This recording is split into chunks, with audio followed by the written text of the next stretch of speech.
దేశీయ మార్కెట్లు ఫుల్ జోష్లో ఉన్నాయి. భారీ లాభాల్లో కదలాడుతున్నాయి. అంతర్జాతీయ మార్కెట్లోని సానుకూల సంకేతాలు భారత్ పాక్ మధ్య కాల్పుల విరమణ ఒప్పందం వంటి పరిణామాలతో బుల్ పరుగులు తీస్తోంది.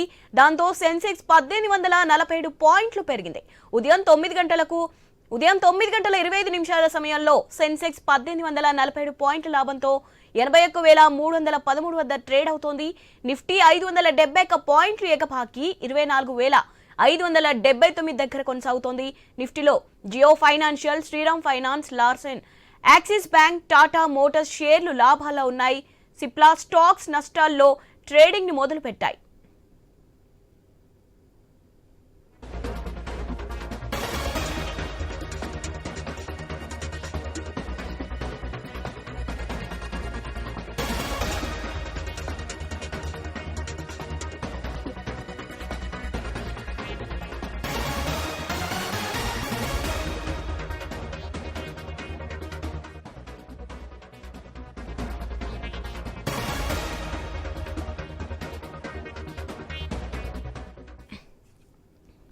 దేశీయ మార్కెట్లు ఫుల్ జోష్లో ఉన్నాయి. భారీ లాభాల్లో కదలాడుతున్నాయి. అంతర్జాతీయ మార్కెట్లోని సానుకూల సంకేతాలు భారత్ పాక్ మధ్య కాల్పుల విరమణ ఒప్పందం వంటి పరిణామాలతో బుల్ పరుగులు తీస్తోంది. రైట్, దీనిపై అప్డేట్స్ తెలుసుకుందాం. మనతో లైన్ లో ఉన్నారు స్టాక్ మార్కెట్ అనలిస్ట్ గీతానందం గారు. హలో సార్, నమస్తే. సార్, అప్డేట్స్ ఏంటి సార్?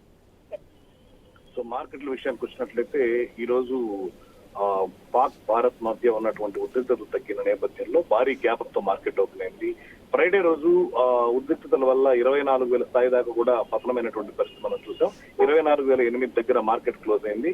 అయితే ఎప్పుడైతే సీజ్ ఫైర్ అనౌన్స్ అయిందో మార్కెట్ లో జోష్ వచ్చిందని చెప్పొచ్చు.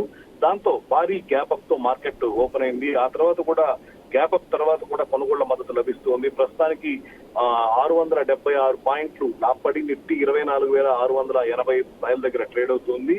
ఇదే నేపథ్యంలో గత కొద్ది కాలంగా కన్సాలిడేషన్ కి ఎక్కడైతే గురైందో ఆ రేంజ్ ని బ్రేక్అవుట్ కావడం సానుకూల అంశం కింద చెప్పుకోవాలి. ఆ రేంజ్ టాప్ అయినటువంటి 24,590 స్థాయి, 585 స్థాయి ఏదైతే ఉందో దాని పైన ట్రేడ్ అవుతూ ఉండడం మార్కెట్స్ లో బుల్స్ లో మంచి జోష్ నింపుతుందని చెప్పొచ్చు. ఈ రోజు మార్కెట్ కనుక 24,600 స్థాయికి పైన క్లోజ్ అయినట్లయితే మరింతగా మార్కెట్లు పెరిగేటువంటి అవకాశం ఉంటుంది. ఓవరాల్ గా ఈ సంవత్సరాంతానికి ఆల్ టైమ్ గరిష్ట స్థాయికి పైన మళ్ళీ కూడా రికార్డ్ స్థాయిలకు చేరేటువంటి ఛాన్సెస్ ఎక్కువగా ఉన్నాయని చెప్పొచ్చు.